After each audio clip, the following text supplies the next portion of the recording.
Welcome back everyone, it's me Matt. Thanks again for joining me. The CV90 needs really no introduction on my channel because I'm a huge advocate and fan of the platform, and if you didn't know already, I have just recently released a video of my second trip, yes, second visit to Sweden and BAE Systems Hägglunds to play with the CV90 platform and the 35mm main gun and the Spike LR long-range anti-tank guided missile. It is an incredible video, folks. I'm going to put the link on screen, including in the description box. I would really encourage you to go check out that video. It was so much fun. But today, we're looking at a different CV90 platform, and personally one of my favorites, the CV90120, which is basically a gigantic 120mm gun, smoothbore, placed on top of the beautiful and agile CV90 chassis. Now, there's certainly some configuration differences to the normal CV90, which we're going to go over today from a video produced by Tarkan, a good friend of mine who has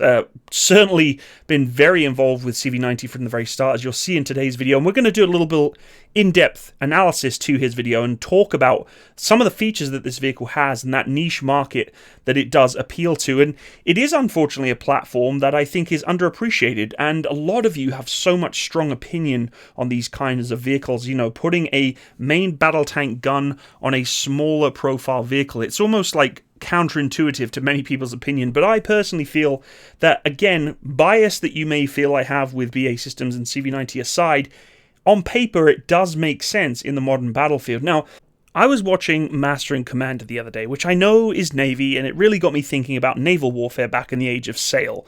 And I know we're talking about tanks, and I'm trying to do an analogy here of the Navy, but it's the concept of the ship of the line. What stood out to me when you do a little bit of research about the Royal Navy of the time is that size wasn't everything.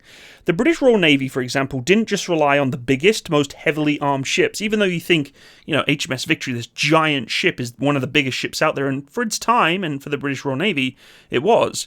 But it wasn't the largest ship of its time, and it didn't carry the most guns or have the most armor, but it was part of a very well-balanced fleet. Medium to large ships that were fast, reliable, and more cost-effective than the massive oversized ships used by some other nations.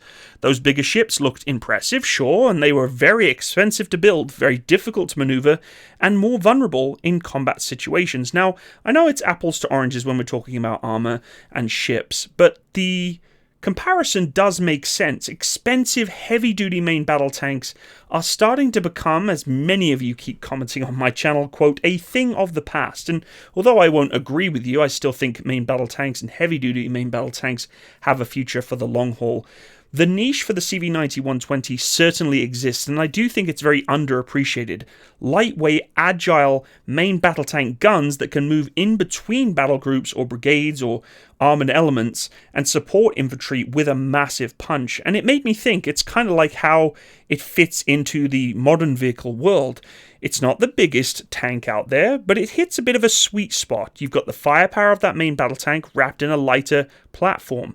And just like those British ships, it gives you flexibility, speed, and effectiveness to engage all sorts of different variants of targets without having this cumbersome, heavy-duty, and very expensive, because they are, main battle tank, and some of the baggage that comes with those heavier and harder to deploy vehicles. So what I'd like to do today is do a quick review and discussion of Tarkan's video talking about the CV90-120 and the changes that they've made and some of the features that the vehicle has that I think make it a very good contender for selection of modern armoured forces of today. Let's take a look. I'm Tarkan Turkcan, CV90 Platform Director at BAE Systems Hägglunds. But first of all, sorry Tarkan, I paused it at the worst timing, but thank you so much for making this video. An absolutely incredible insight to the CV90, which we're going to go through in depth today. Folks, if you have not seen that video of my second trip to BAE Systems Hägglunds in Sweden, please go check it out. I was actually able to do a direct interview with Tarkan talking about the CV90 35mm main gun platform. Really, really great video, great interview, and such a really nice guy to work with. And thank you again, Tarkan, for supporting me in that visit and for this video. But let's get into it. Since May 22. Before that, 32 years of active military service within the Royal Netherlands Army. Worked with armor most of my life. Now, if you stick around, I'll tell you about a common vehicle you might not know exists. In the late 20th century, the wars shaped the design of the armored vehicles. Tanks were designed for steel-on-steel combat and needed to armor up against ever-growing calibers, making them heavier and heavier. Now here, in the harsh conditions of the north, it was clear there would be a need for a lighter, more mobile tank gun platform that could exploit the soft soil terrain. Our CV90 infantry fighting vehicle has already proven its worth as a 26-ton powerhouse capable of dominating such landscapes. So it was clear we needed to adapt a turret that could carry the main battle tank's firepower on this lightweight platform. Thus, the CV90120 project was born. So there's a big point that I want to mention here, is that the vehicle, although being placed with that 120mm main gun, is not a quote main battle tank, which is where a lot of people get confused here and start challenging the basis of the platform. As you'll see throughout this video, the vehicle isn't trying to be proposed as a main battle tank. As Tarkin's mentioning, it's utilizing a proven lightweight, flexible and agile vehicle with a heavy-hitting punch. This is a portion of the battle group, or a portion of the battlefield of today, particularly in armored engagements, that I think is a bit of a gap. We do have certain platforms that exist out there, for instance the Striker with the 105mm gun that's on a wheeled configuration, but there is a huge gap, I think, for medium gun or medium tank based vehicles, and this, in my opinion, is truly, say, a light to medium tank. The Booker, as I recently did a video on, was one of those kind of failed configurations. I do think CV90-120 has so many features now, particularly that Tarkin's going to go through, that bring it up to a modernized standard that is going to fill a gap that I think armored battle groups and modernized armored units of today could utilize very well. And it's true, it's proven. This isn't quote new, as Tarkin's going to mention later. She's the old lady. The platform works. It works very well. The gun works very well. We know 120 is a good gun. We know as a kinetic energy projectile it's going to be able to puncture most armor of today. And it is just a very utilized vehicle across every different spectrum of battlefield management, whether it be artillery with the Mjolnir, infantry setting, engineers, medical, and now we have that sort of medium tank, almost kind of a tank destroyer level setup that can support lightweight battle groups or lightweight armored forces. I think this is a very useful vehicle that, to me, is underappreciated. But Tarkin, let's see what else you can say to this new platform. And as usual, like all our products, far ahead of its time. Starting with a 105mm cannon with different turrets, but later transitioning to the powerful 120mm caliber, the turret was designed in-house. So that's a really key point. I did not know until Tarkin shared this video that the vehicle originally had a 105mm gun, which, as you know, as today, really isn't going to be able to puncture most modernized armored platforms or main battle tanks, and the 120 is bringing it up to that next stage. But a lot of you have, lots of you, it's so interesting when I talk about CV90-120, push back on me saying, Matt, why would you put a main gun on a non-main battle tank system? It's losing its armor, it's losing all these features that main battle tanks have. We don't want lugging huge sized vehicle forces all the time. They're expensive, and it's almost as if a lot of people just believe that because they see something as a standard, that's the benchmark to go for, and I don't think that's the case. I think this video is starting to look at proving that wrong. The CV90-120 was designed to redefine the balance between firepower and mobility. Unlike traditional tanks, its lighter weight meant greater tactical and strategic mobility. We used it for several plausible customers in the beginning, and the first 120 round was fired in December 1998 at our local firing range here in Örnsköldsvik. Despite its groundbreaking design, the CV90-120's early years were marked by a lack of demand. The end of the Cold War brought hopes of lasting peace, and the global market shifted away from heavy direct firing platforms. Yet, our designers of the CV90-120 still recognized its potential and continued refining it, anticipating a time when its unique combination of agility and firepower would be needed. So it's very true that there's a generational change of armored doctrine, right? We went from Cold War, heavy-duty tanks, steel-on-steel engagements. We then progressed out of there, going into more of a counterinsurgency realm, Afghanistan, even so much to say maybe Iraq, although this is probably the tail end of the direct armor-on-armor engagements there, but I guess there was no contention to some of the main battle tanks that the Iraqi armed forces were going against. But when we go into the Afghan years and more the counterinsurgency and reliant upon AFVs, IFVs that are protecting our troops from IED blasts, things like that, we started to ignore the need for main guns, main battle tank vehicles. Of course, yes, some main battle tanks were used in Afghanistan, including the beautiful Canadian Leopard 2s. But there is the kind of, I think, a portion of our armored doctrine that was kind of left away a little bit. Now, most countries continued an armored doctrine, heavy armor doctrine for some time. But what I love with BAE Systems is they had a platform that they knew eventually would come back into the forefront, and the need for a main gun that is heavy duty, but a platform that is light and flexible. And as Tarkin's about to mention, I think that time is now. And now, unfortunately, since the Russian aggression and the effects seen on the battlefields in Ukraine, the world sees the time has come for less heavy platforms carrying big caliber, direct firepower such as the 120 to join the armored world again. Well, we already had that. That is why we're on the verge of modernizing, as I call her, the old lady, the current CV90120. I love that they call her the old lady. I mean, she is. The CV90 in its overall conception is an old system, but it's been brought up in so many incredible generations and upgrades that I don't think we can quite call this particular system that Tarkin's talking about today the old lady, which clearly he's not.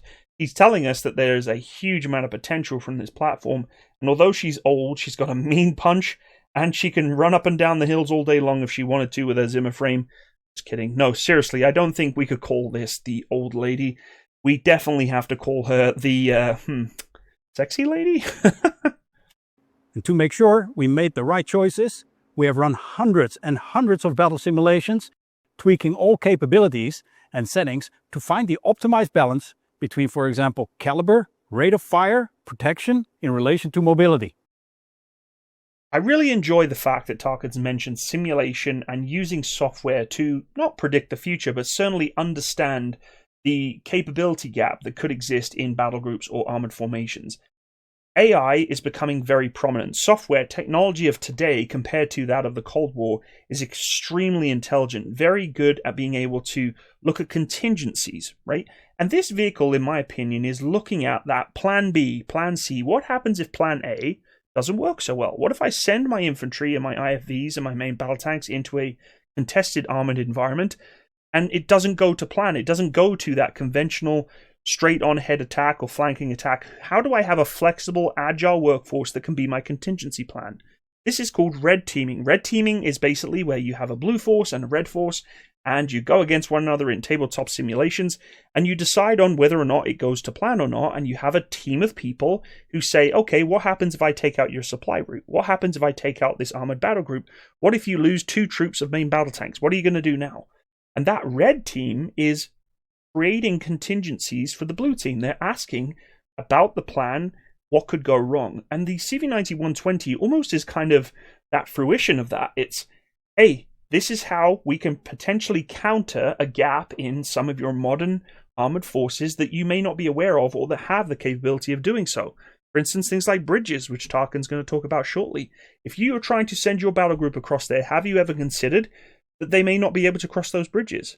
But I have a contingency for that. CV90-120. I can flexibly flex my armored forces quickly into environments where maybe main battle tanks couldn't get to if there is a problem, particularly with crossing my main battle tanks in that minefield or whatever else. This is why software and AI is very, very useful, and I think has given a lot of, understanding of how CV90 can fill those gaps within the battlefield that maybe people weren't aware of in the past, which is why I think customers are becoming more and more excited about CV90-120 because they're seeing within their simulations, the scenarios and the tabletop simulations, red teaming, etc., that there is a gap and that this platform could be very useful to fill it. And also a full overhaul on the electronics, like digitization, is a must to be at the modern level of our IFV. Now, the time has come for her to shine again. Digitalization, it's imperative. A lot of you screaming at the screen right now saying, drones, drones, drones, armored warfare is a thing of the past. If you have a platform that CV90 does have, with the technology, the awareness, the communication, even potentially jamming that these kind of vehicles can have, your counter-drone warfare and things like that become more apparent. We're not looking at T-72s or second-hand Abrams or third-hand old-school CV90s being put into these particular kind of configurations of CV90120 or other platforms. We're looking at something that has a full digitalization suite that can have APS, that has very strong communications and battle management systems that can link between, hey, there's a drone in this area, communicate it to this troop immediately. Okay, we know where it is, we're going to avoid that area. With a flexible, fast, agile main battle tank gun on a platform that can communicate and understand where those drone threats are and push quickly out of that environment without getting stuck in the mud. Digitalization and awareness of the technology that's around armored forces is very important, and being in a CV90 and understanding two different platforms in those visits that I've had with BAE Systems Hägglunds, I can safely say that they are very, very well structured in the digital setup and the way in which technology inside of the vehicle is to protect the crew and protect the battle group from any engagements, whether it be from conventional forces or from drones or all sorts of things that could create the crew a real nightmare. And I think that it's one of the biggest strong suits of the platforms for all CV90s is the technology that they've mastered inside of them, whether it be no lag on any of the touchscreen systems. Sometimes when you use touchscreens, they lag, they're slow, response rate is awful. Simple things like that, I know it sounds silly, can be life or death. If you do have a threat of drone in the area and you're waiting for your screen to drag across to get to the next profile screen to, select a target or to indicate a target or to share information, if you don't have a suite of technology inside that turret, inside that crew compartment that is not conducive to being fast and, again, agile in the battle space, you're going to have a really rough time. And BAE Systems, I think, has perfected that in the systems that I've seen anyway. Now, as I told you, our CV90120 is based upon the CV90 IFV, meaning it is based on a common base platform, leading to all kinds of advantages like, yeah, believe me, size, it matters. Smaller vehicle is a smaller target. Visual, thermal, and the electromagnetic spectrum, and it's harder to hit. So this is a very critical point. Now, it's pretty obvious, as Tarkin said, smaller target, harder to hit. But what does that actually mean? Well, for those of you in the infantry, of course, a small target to engage with, say, an anti-tank guided missile is difficult, right? Yes, you have optics within Javelin and other systems that exist out there, but when you're trying to trace and track onto a target from distances up to 2 kilometers, it can be quite difficult, actually, no matter how good your optics are. As you can see on the kind of silhouette profile on the left there, we've got what seems to be a Leopard 2 compared to the CV90-120. It doesn't seem like much, but the profile that you're seeing extending from the Leopard 2 on the left there makes a lot of difference when you're a gunner operating reticles at longer ranges. You're trying to pinpoint laser target from an extremely long distance, and if your optics and your fire control system is not very good, CV90 is, then you're going to have a hard time tracking and lasing and getting that targeting computer to give you the right information. What do I mean by that? Well, if I'm shooting at a gigantic barn, my reticle, my pattern of lasing is very easy to push onto that profile. If something's more small, it's making me as a gunner or a commander working harder in our brain to try and focus on that smaller profile silhouette target. If you've never been a gunner before, you probably don't quite understand what I'm trying to say here. Maybe you do. But if you've been a gunner, you know what I mean when you're seeing a target that's from 3 or 4 kilometers away and you're trying to laze onto it or trying to engage it. You can barely see it on your optics, no matter how much you zoom in, because the profile is small. For instance, a small BMP. BMPs are a pain in the butt because they're thin and skinny and they're fast. When you're trying to find that target and look for it, it's very difficult. We haven't even talked about camouflage. So as you look at the profile silhouettes on the left there and the white excess of the Leopard 2, you may not think it means a lot, but when you're engaging a target from distance using optics and reticles, it puts more strain on the crew, both the gunner and the commander, to make sure you're actually able to engage that target effectively by putting that reticle on the smaller target. And I know for many of you, you're kind of like, well, I'm sure the target computer will compensate, but not always the case, particularly with some of the older platforms that countries may have right now. CV9120's optics, I know, probably are exceptionally good, but it makes the difference. It really does. But also think mobility and logistics. Smaller is less weight, equals tactical mobility and speed. Using the terrain to your advantage will always give you the edge. For that, you must also be able to get where it's needed. Well, the CV90 does. It's also easier on strategical mobility to move troops over faraway distance. Railway gauges, road transport, no heavy bridge laying capability needed, or an adapted choice of routes due to the road weight constraints or other infrastructural obstacles. Now, for many of you, again, this doesn't seem very glamorous or sexy, but it does mean a lot. I've operated in Germany with armored vehicles for almost 6 years, and there was a lot of opportunity where I could basically say to my troop commander at the time, hey, can we not go this route? Because I know there's going to be a bridge, or there's going to be a tunnel that we need to go through, and it's just going to be a nightmare. Yes, we can, quote, fit through there. Yeah, doesn't mean it's going to be easy to do. So these little things that you think aren't a big deal in a longer-term battlefield scenario, or maybe a first strike scenario where you want to get somewhere quickly, if you're stopped by just a bridge capacity to your main battle tanks, that's a huge problem.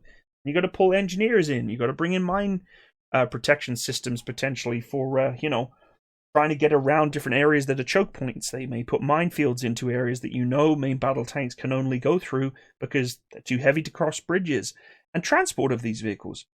When you're looking at strategic setups, getting CV90 into a shipping container or into a train, it can be done. Larger main battle tanks are harder to place onto larger scale transportation because, again, logistically, they're a pain in the butt to move around. Putting Challenger 2s on train flatbeds is never a good time. CV90 is fast and quick to ship into a container on the train and get it going quickly. And of course, that lighter roll gives it the ability to cross most bridges. Not having need for heavy logistical means like 75 plus tons transport or recover capabilities. With external and from the inside releasable fuel drums, the platform offers you 200 kilometers additional range to get to the battlefield. Other logistical advantages: less fuel consumptions compared to a main battle tank. And the chassis is almost the same as the IFV, resulting into less different spare parts. Interchangeability is key. No different additional nor special tools or technical training required on the chassis, since they're alike. Since the human-machine interface for commander, gunner, driver are the same as our IFVs, little adaptation on training is needed. So, again, not the most glamorous things that you may think of, but they're very important. Nowadays, and it's an unfortunate reality, training is a big deal, okay? I've seen a lot of armored crewmen here in Canada being sent across to train Ukrainians how to operate the Leopard 2s. You want a platform that people can train quickly on, not something that takes months of that practice and understanding to get into the intuition of how systems work. With something that's useful and very practical in older platforms of CV90, it's very easy transition to CV90 120.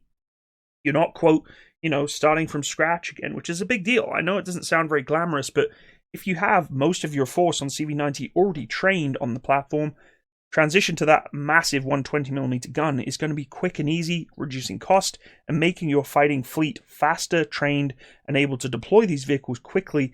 And let's be honest, folks, in real battle, crews get killed, you can replace them and train them faster. And that's just a sad reality, unfortunately, a somber reality, a bit of dark reality. You want to be able to train people very concisely on this platform, and certainly with CV90, from what I saw in the intuition of how the systems work, very, very easy, and that's a big deal. Of course, fuel consumption, right? They're costly. Armored fighting vehicles are costly to drive around. Having the logistics to support that is a big deal. That's why a lot of countries are focusing on wheeled vehicles. But I don't always agree. Some of the 6x6s or even 8x8s are just as fuel guzzling as platforms that are tracked. I don't think CV90 120 is going to be just as fuel consumption as say a 8x8 vehicle that has a main gun on there too. It's a small vehicle, and yes, it's going to guzzle fuel, but it's able to go off-road a lot better. So you're getting some, I guess, leniency there with having that ability to do a lot better off-road and cross-country, but not the huge amount of consumption that you would have with a 65-plus ton tank. Now, like I said, it's about the punch. This one will carry the big direct firepower.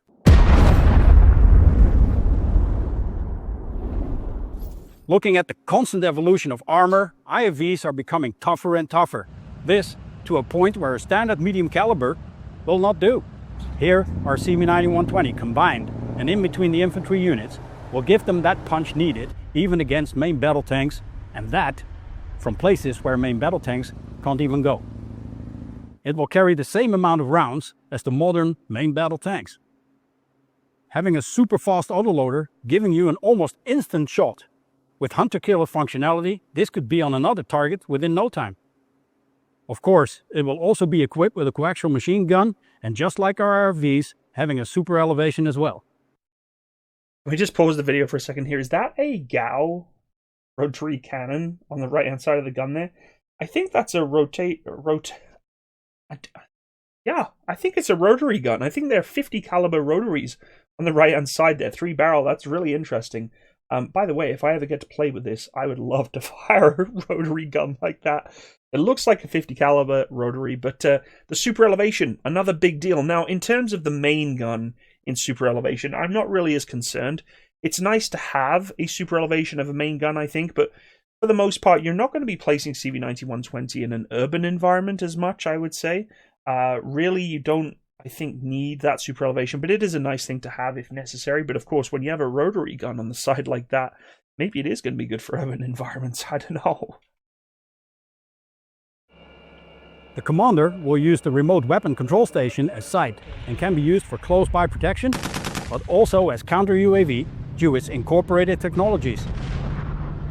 Basic armor, SDIFV and modular add-on possibilities, additional roof protection, and on the inside a liner and fire explosion suppressing systems. It's the same Citadel principle as our IFVs. The CV90120 will be carrying an APS system connected to a soft kill laser warning system using other than kinetic countermeasures. It can carry other capabilities. It could carry an UAV on board for reconnaissance and situational awareness. We have space for 2 additional crew members in the rear. So this is a big deal, and this is one of the things that I want to zero in on this particular portion of the video, is that it can and could go against all of you naysayers that say tanks are not part of the future. These crew members in the back, although it looks very tight and very, I would say, intimate with the people beside you, could utilize the other systems that this platform has, or the vehicle has, to protect itself, whether it be APS, communication, battle management systems, etc., or casualties, which is a big deal, like the Merkava. But for me, these two will be the best settings for drones.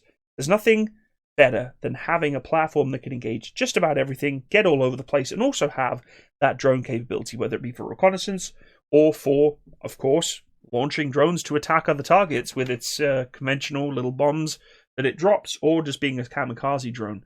This is a big deal for me, and it's something I had no idea CV90120 had, is these extra little crew members in the back that can do all the things that the other crew members don't need to worry about or shouldn't have to worry about. They don't need to play with drones as a commander or the gunner because they're trying to utilize that main gun. This is a big deal, folks.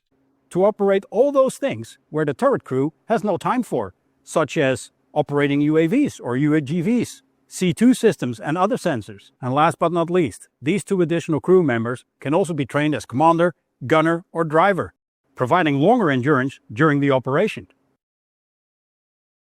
And let's be honest, although Tarkin's saying longer endurance, I think we also need to be real that they could also replace the crew members that get killed. Because if we do have, for instance, an engagement from a drone, sniper or such, that takes out your commander, that commander could be replaced with 2 guys in the back, trained crews, quickly trained crews that are replaced if, by some horrible chance, they get taken out.